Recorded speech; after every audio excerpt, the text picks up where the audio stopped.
kailangan natin imbestigahan yung kapatid mo. Roman Santiago? Anong ginagawa mo dito sa bahay ko? Umalis ka na. Baka may makakita pang magkasama tayo. Tama si Tonyo. Si Mayor Glenn ang pinuno ng sindikato dito sa Calabari. Hindi pa po natatapos ang reign of terror ni Arturo Tatlonghani kahit siya'y nasa ilalim na ng lupa. Anak din to si Mayor Pumiyar. Mapagmanipula. Para sa akin yun. Dahil binawarningan na niya ako. Mayor, Importante talaga yung ginagawa mo. Pagpatuloy mo lang yan, Lieutenant Conde. Pareho sila maging mga kriminal. Nay, hindi ako titigil hanggat hindi ko sila pinagbabayad sa ginawa nila sa inyo.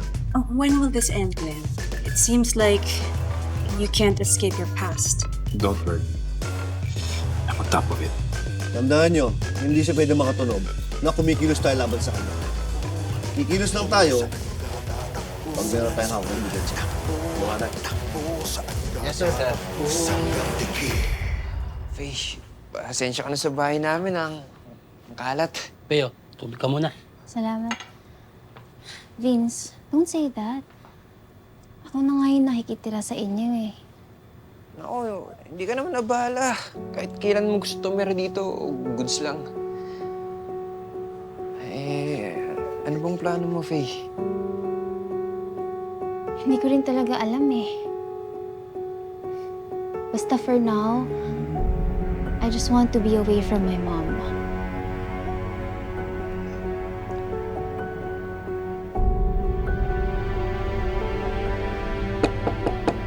Tao. Ay, Mayor. Faye. Magandang araw ho, Mayor. Mayor, Sabi ko na nandito ka eh.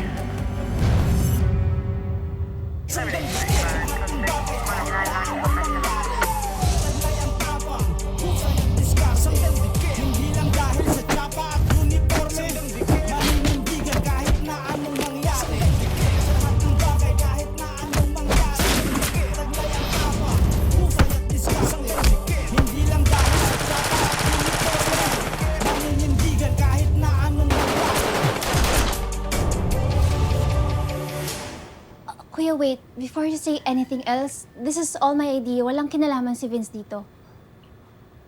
I know. Okay, and you don't have to worry about that. Vince, gusto ko lang magpasalamat sa'yo for taking care of my sister.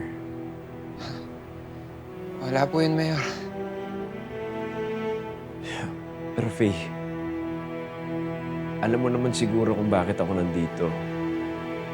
It's because of Mom. She's worried about you. And nag-promise ako sa kanya na I will check up on you. Sorry, kuya, pero ayoko pa rin talaga umuwi. Naiintindihan mo naman ako, di ba? Yeah. Naiintindihan ko naman. And I also promised Ate Bobby na kung anong kailangan nila sa kaso, tutulungan ko sila. Kumusta ba, kuya? Makukulong ba si Mom? Well, kung meron kasi talagang ebidensya against her, na wala tayong magagawa, talagang makukulong siya. Pero Faye, listen. Right now, I really need to know if you're with me in this. Of course, kuya. Okay. That's good. Vince, salamat ulit ah. I know my sister is in good hands.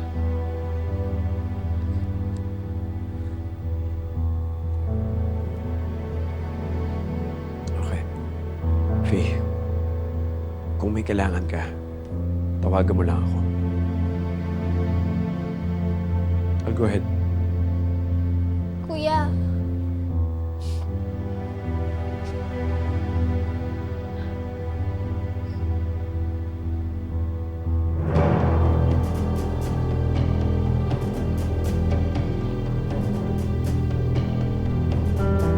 thank you so much. Okay.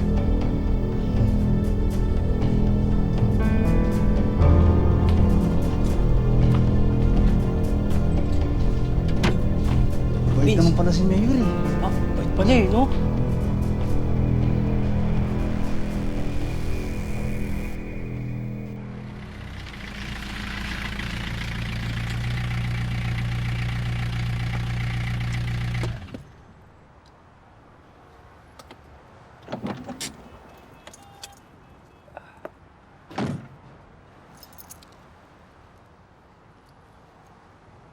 Bok, nakita ko na yung schedule ng delivery dun sa mansyon. Busy ah. Ano kaya ang laman ng mansyon na yun? Malalaman natin pag nakahanap tayo ng paraan kung paano makakapasok sa loob. Eh, kung gano'n, sabihin na natin to kay Chip. Uy! Uy! Ang tinitingin mo pa dyan.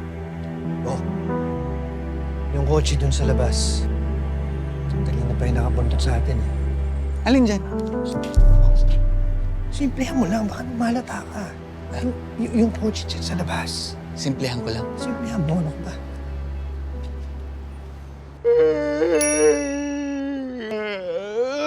Naantok na ako. Papinturahan dapat to eh. Wala naman ako napansin, Bok. Talagang hindi mo mapapansin eh. Busy-busy ka kakatext kay Selena eh. Eh, kung problema yan sa'yo, eh di puntahan na natin. Ano ka ba? Ito ka lang. Hindi na kailangan, pero gagamitin natin yan. Pero sa ngayon, puntahan muna natin si Chief. Tara. Ganun ba? Tara na, kita tayo! Naantok na ako.